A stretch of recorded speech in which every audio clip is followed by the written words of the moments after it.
दोस्तों, जब भी हम यूरोप ट्रैवल की बात करते हैं तो एक कंट्री का नाम हमारे मन में ज़रूर आता है, जिसका नाम है नीदरलैंड्स। और मैं पहुंच चुका हूं आज नीदरलैंड्स की कैपिटल एम्स्टर्डम।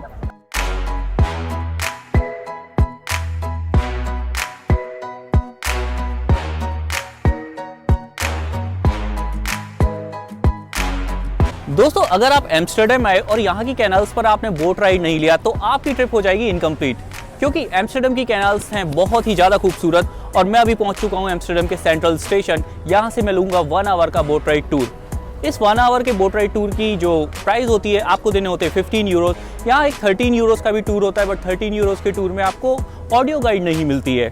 तो आप सेंट्रल में तो बोट राइड ले ही सकते हैं। इसके अलावा यहाँ पे हर एरिया में, सेंट्रल के ऑलमोस्ट हर कैनाल के बाहर आपको बोट राइड का ऑप्शन मिल जाता है। तो आप कहीं से भी अपनी बोट राइड स्टार्ट कर सकते हैं, और जो आपका एंड पॉइंट होगा वो वही पॉइंट होगा जहाँ से आपने स्टार्ट किया था।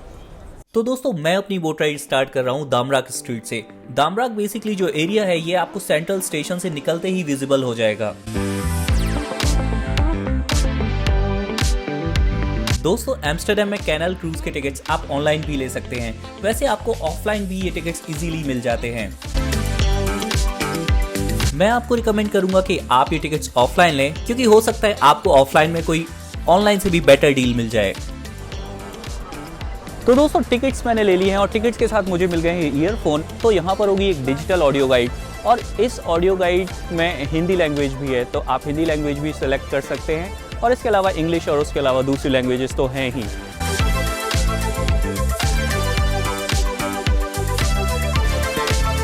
तो ये है कैप्टन की सीट, और देखिए एक बड़ा सा स्टीयरिंग लगा हुआ है।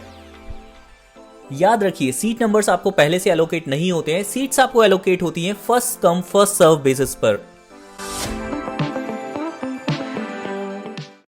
दोस्तों, क्रूज ट्रिप तो मेरी स्टार्ट हो गई है, और अब हम बात करेंगे इस ट्रिप के कुछ इंटरेस्टिंग फैक्ट्स के बारे में।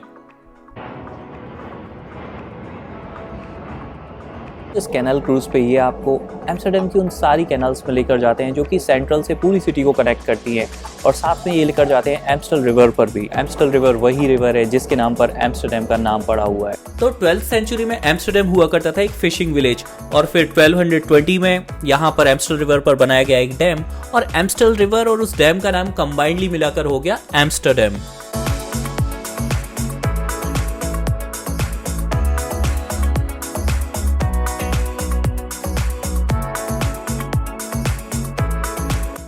दोस्तों, एम्स्टर्डम के हाउसेस का इंफ्रास्ट्रक्चर तो बहुत ही खूबसूरत होता है, लेकिन क्या आपको पता है कि एम्स्टर्डम की कैनाल्स पर आज भी मोर देन 2400 हाउस बोट्स हैं। तो इन हाउस बोट्स पर लोग परमानेंटली रहते हैं, और इनमें गैस और इलेक्ट्रिसिटी की भी बेसिक फैसिलिटीज अवेलेबल हैं।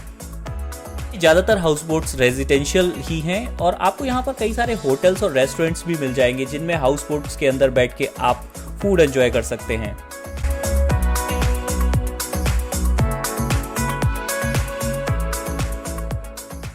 दोस्तों, इस ऑडियो गाइड में आपको ऐसी इन्फॉर्मेशन मिलेगी जो आपको इजीली इंटरनेट पर भी नहीं मिल पाएगी, एम्स्टर्डम की हिस्ट्री और एम्स्टर्डम के कल्चर के बारे में।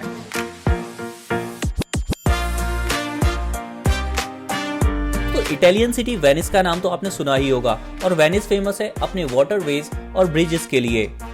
आप ये जानकर सरप्राइज हो जाएंगे कि वेनिस की कैनाल्स को जोड़ते हैं जस्ट 409 ब्रिजेस, जबकि एम्स्टर्डम में टोटल है मोर देन 1200 ब्रिजेस, जो कि 3 टाइम्स ज्यादा हैं वेनिस से।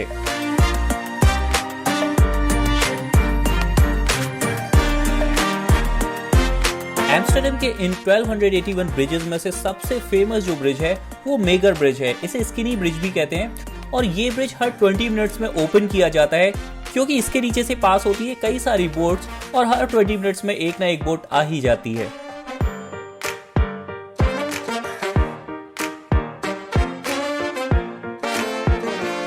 दोस्तों, क्या आपको मालूम है कि एम्स्टर्डम सिटी में है मोर देन 165 कैनाल्स, और इन सारी कैनाल्स को अगर एक साथ जोड़ दिया जाए तो ये बनाती हैं 100 किलोमीटर से ज्यादा का भी कैनाल रिंग, और इस कैनाल रिंग को यूनेस्को वर्ल्ड हेरिटेज लिस्ट में शामिल कर लिया गया था ईयर 2010 में।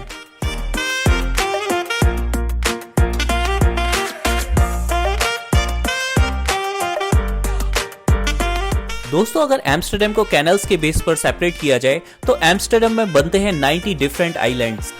इन आइलैंड्स की साइज ऑफ कोर्स वेरी करती है। कुछ आइलैंड्स कलेक्शन है जस्ट फ्यू हाउसेस के, और कुछ आइलैंड ऐसे हैं जिनमें थाउजेंड्स ऑफ पीपल रहते हैं, जैसे कि आइसबर्ग आइलैंड।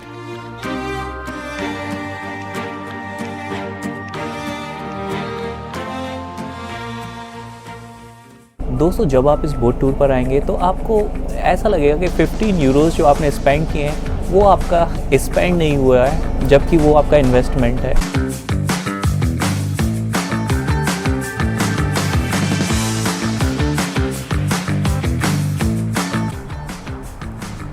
दोस्तों बोट ट्रिप मेरी अब कंप्लीट हो चुकी है। टोटल टाइम जो मुझे लगा वो लगा 1 आवर का। और वैसे तो आप दिन में किसी भी समय आ सकते हैं बोट ट्रिप करने को, लेकिन मैं आपको हाईली रिकमेंड करूंगा कि आप बोट ट्रिप करने ऐसे टाइम पर आएँ जब शाम का समय हो, यानी कि आप डे टाइम भी एंजॉय कर सके और नाइट व्यूज भी एंजॉय कर सके। जैसे अभी मुझे बोटिंग करते करते इवनिंग हो चुकी है और लाइट्स जल चुकी हैं यहाँ पर। तो आप मेरे पीछे देखेंगे कितना ब्यूटीफुल बैकग्राउंड आ रहा है, यहाँ पे सारी लाइट चली हुई है सेंट्रल की। और ऑफ कोर्स एम्स्टर्डम के सेंट्रल की लाइटिंग भी अपने आप में काफ़ी फेमस है। तो आप इवनिंग में भी एम्स्टर्डम ज़रूर एंजॉय करें।